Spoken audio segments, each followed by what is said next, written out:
Yeah, and Asar was born again as Heru through the help of Tahuti, Nebhet, and Ampu.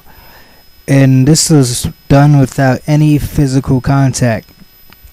So this is where the Christians get the story of the virgin birth, about God impregnating a woman without sexual contact. Asar was the first one to do it. This is a Kemetic story. So Asar was born again as Heru.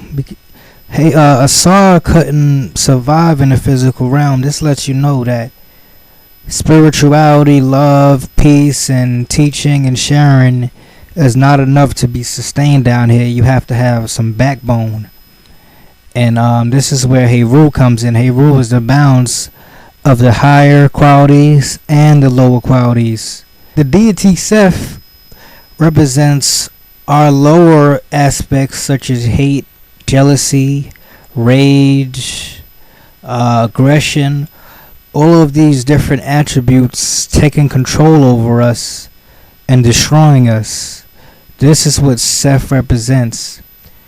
And these traits, when they exterminate your whole spiritual identity, you have a spiritual death.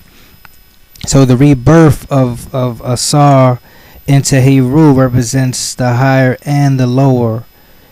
He now has a backbone. He has an understanding of the physical realm as well as the spiritual realm. So in Tahuti represents intelligence. And in order to be, this is why Tahuti helped resurrect Asar.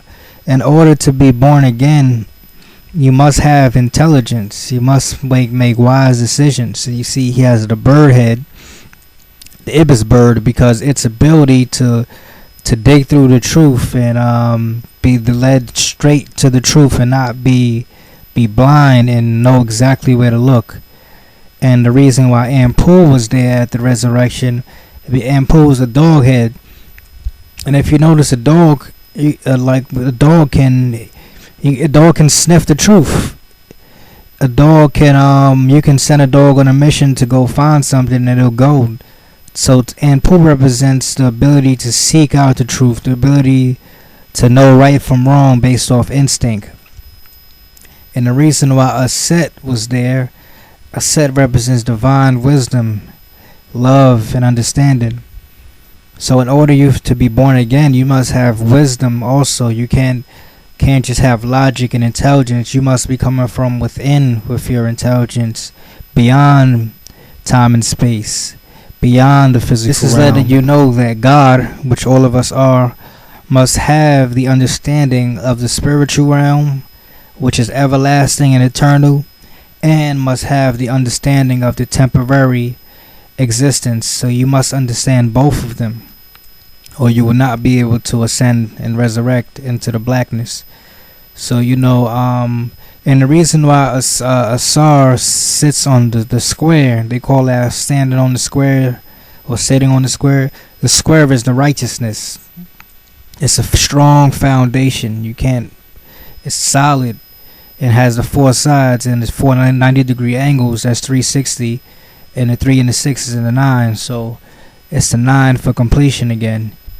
Yeah. Let me explain the judgment scene, because Asar is the Lord of eternity and the judge of all souls in the afterlife. So who is Asar? Asar is your soul. And you're going to judge your own self based on what you did in this physical realm. And they say through the Son is the way to the Father in the Bible. And this is in Kemet, you had to go through Heru being the master of the higher and the lower self.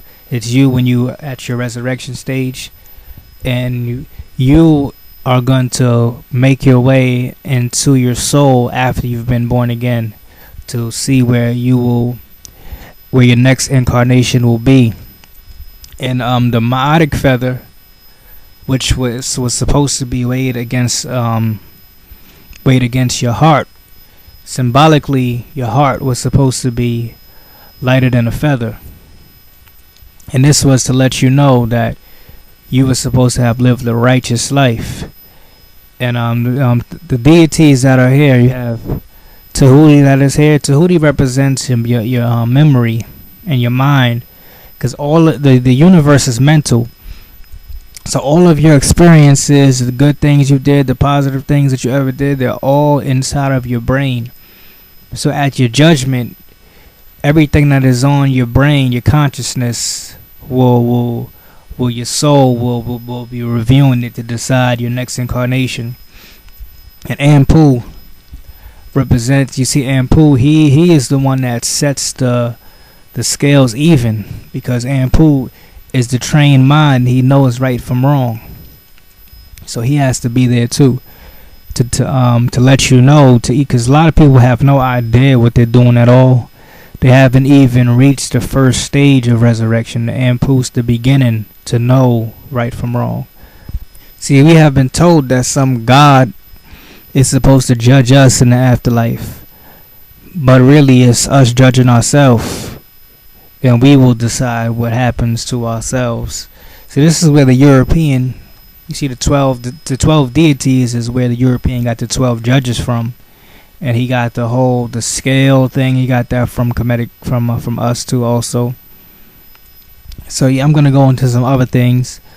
Ra, the deity Ra, represents the universal soul, because you see how the sun manifests through all of the different life forms down here on Earth. It represents us, when we all came from that oneness, and we all incarnated down here to play individual characters down here. And the reason why Ra has the falcon head is because his ability, it represents your ability to be above, to be in the higher realm, the higher self. The ability that the falcon was able to see the truth, to see what's going on from a far distance. So you want to become Heru, become Ra, become Asar, become Aset, become all of the different deities. That's what the goal of resurrection is. And Ma'at represents justice, order, righteousness, harmony, peace. And you want to become Ma'at too, with a Ma'atic feather, balance. See, we have to become all the different deities. And the boat of Ra is not an actual boat. You have some people that say this is an alien in a spacecraft, but this is the sun and its cycle, how it keeps the cycle of creation going. And you see the boat of Ra had the different netters, the Neteru, all principles which carry out creation. And metaphysically, this represents the universal spirit which lives through all of us, how it kept creation going throughout the whole universe. And you see, one of our ancient kings, Khufu, had a boat, which he was a symbolic boat for him traveling the universe after his physical life. Okay, back to the Asarian resurrection. Yeheru is born again as Asar. He's a born again version, and he has a battle with Seth. He has a whole lot of different battles with Seth. And this represents the higher and lower self battle. You know, your positive thoughts and your negative thoughts, keeping that all into balance. Sometimes you lose the battle. There's a story when Seth pokes out Heru's eye in the myth, and then Aset has to heal his eye and let it in so he can keep going to fight on those battles. This represents wisdom coming to make you be able to see clear again, instead of being trapped in your hatred, your rage, your jealousy.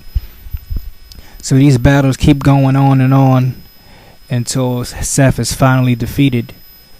So throughout life, we're always gonna have these different Heru and Seth battles. See, even though Seth can be seen kind of as a negative deity, he is not totally evil. His energy can be used as a positive force, because on the boat of Ra, the bark of a million years, he is the one that keeps the boat going through power.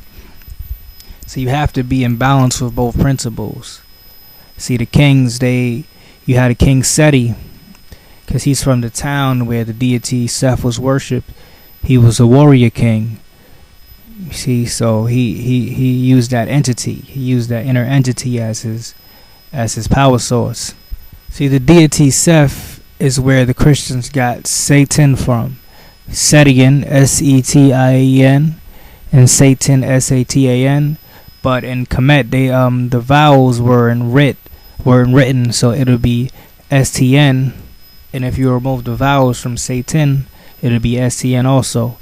It's the same thing, but they made it a only evil thing, and they made him totally go against God, and they changed up the story. And hero like Superman, Batman, all these different guys, is where they got they took it from Heru. Heru, the Falcon deity, is you when you're in your highest stage and you're just swarming around, you in your God state. All right, I'm gonna end it on that. Hotep.